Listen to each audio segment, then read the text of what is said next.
When the pioneers came here, rivers were an important source of energy for running the mills and for cooling dairy products and foodstuffs and things like that. So rivers were an important source of energy as well as preservation for the pioneers, and then later into industry, early industry.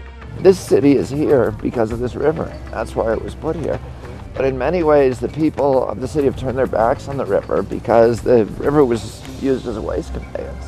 I don't think it was intentional destruction. In fact, I think that what it was an effort to keep the environment clean, because they saw this as a transportation to get rid of garbage, not just to plug up rivers and water sources, but rather to get rid of debris. It may not have been intentional to pollute the Ogden River, but dumping habits of early residents and businesses along the river over years, over decades, over generations took a huge toll. This way of thinking is now in the past. You simply cannot disregard a waterway by dumping trash, industrial waste, building waste, and human waste, and not expect the river to show that disregard. Industry needed the water more than the residential did. The residential could get water transported to them through the town water system or through wells and cisterns and things like that, whereas industry needed the actual flow, the water power itself. Then later, as industry became electrified and was able to move out and spread out into different areas, residential started moving in. The records tell us what they wanted us to know or what little they could record, but it doesn't tell us about everyday life and some of the other aspects of how we lived and how we used rivers and how we may have trashed them and now need to restore them. The Ogden River is a model of resiliency, the lifeblood of both residential and industrial life in this valley for more than a century. Even though the river was abused, neglected, and used mostly as a means of transporting waste from near the urban community core to wherever it may end up downstream. Rivers are really complex systems. They function in a lot of different ways, in some ways that we can't even describe, they're so complex. But the way this river's been impacted over time, it's starting to operate more like a canal or a water conveyance system at times. It's been straightened, it's been, there's been flood levees built on both sides of the river. Every effort has been made to confine it within its current channel. And that takes away the fundamental essence of rivers. When we think about some of the neglect the Ogden River has experienced, we need to think about it within the context of time and history. Rivers in the West have seen a lot of abuse over the years. And the Ogden River is a perfect example. This river, throughout its history, ever since it was settled, has been viewed more as a liability than the resource that it really is. The habitat values were lost. The riparian area became replaced with banks of concrete, broken bottles, tires, car bodies. All of the above mentioned pulled from this river as archaeologists and others pieced together this historical abuse. These properties should be the most valuable properties in this community. So something's wrong here.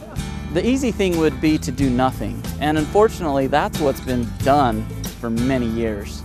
Now that we have an opportunity with such a big emphasis on stormwater quality and so much going on in the community, we've been able to secure funds to start this process. And now that we've started it, the vision has taken off and people understand what we're trying to do and why it's important.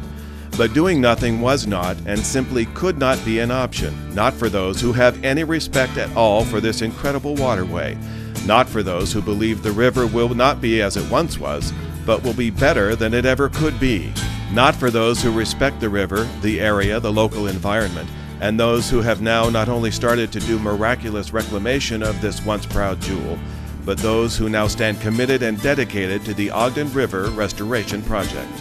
Working on this river, making it what it once was, is absolutely the right thing to do. It's something that can unite the community, that everybody who comes down here feels good about it.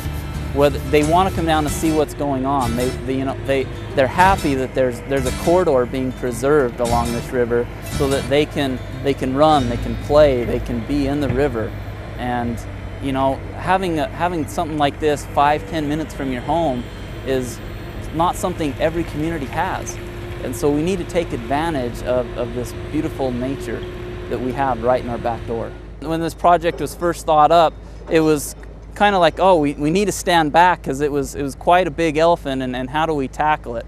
But once we kind of got our thoughts around it on how we want to go, we were able to just take advantage of money that that we could get. We started out by being able to get some stimulus money, and then that helped roll into using some city funds, and from there we're just moving forward and getting donations where we can to keep this moving.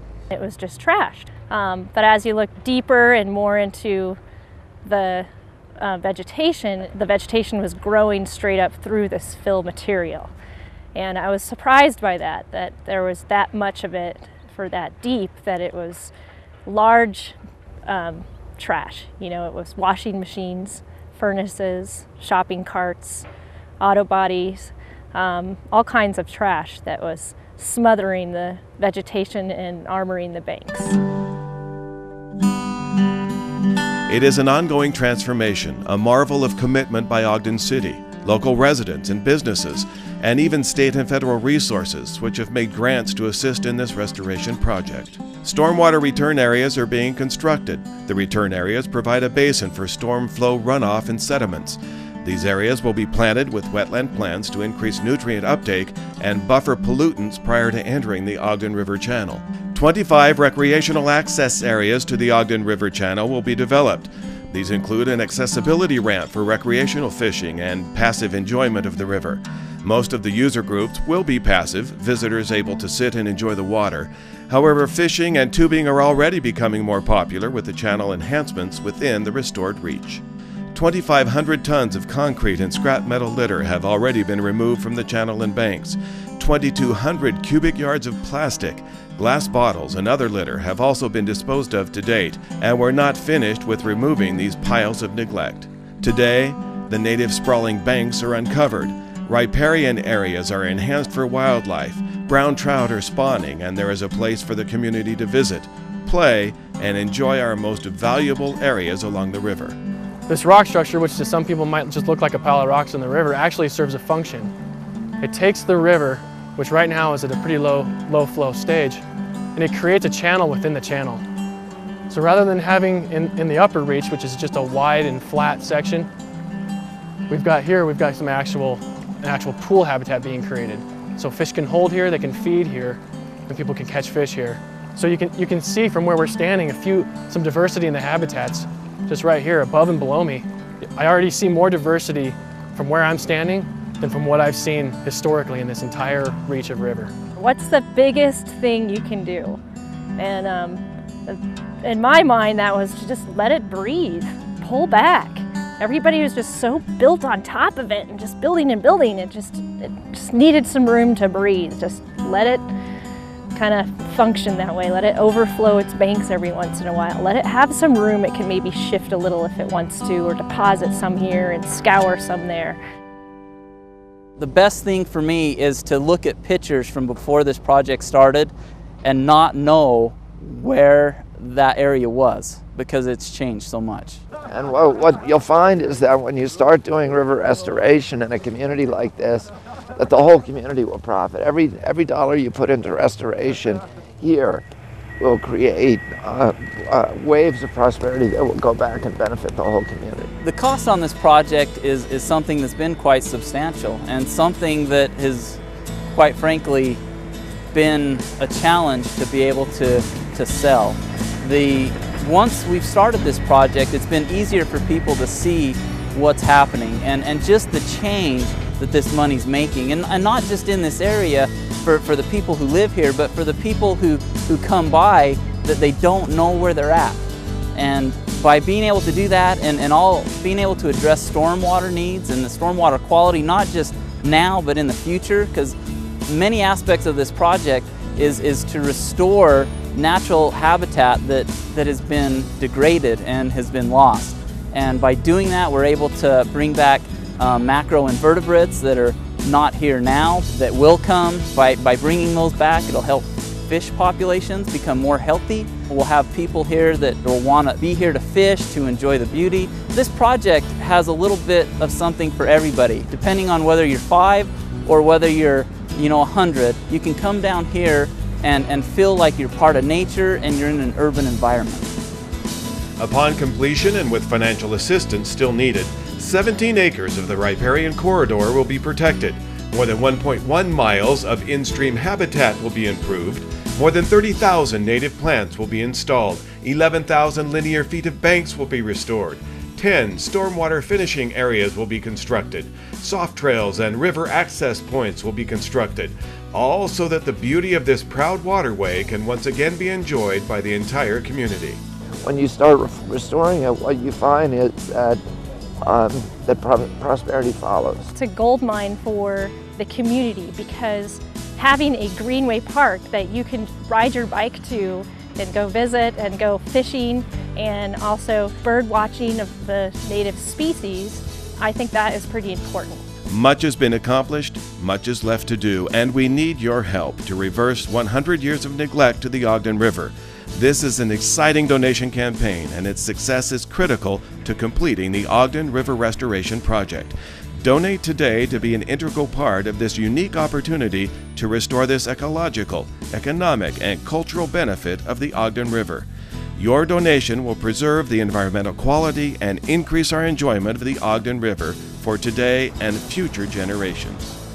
For more information on ways you can help and for information on how your financial donation will help the Ogden River Project meet its December 2011 completion date, please call Bob Geyer at 801-629-8364 or Justin Anderson at 801-629-8982. You may also make a tax-deductible donation by mailing a check to United Way of Northern Utah, 2955 Harrison Boulevard in Ogden, 84403. Or we invite you to make a donation online at www.uwnu.org.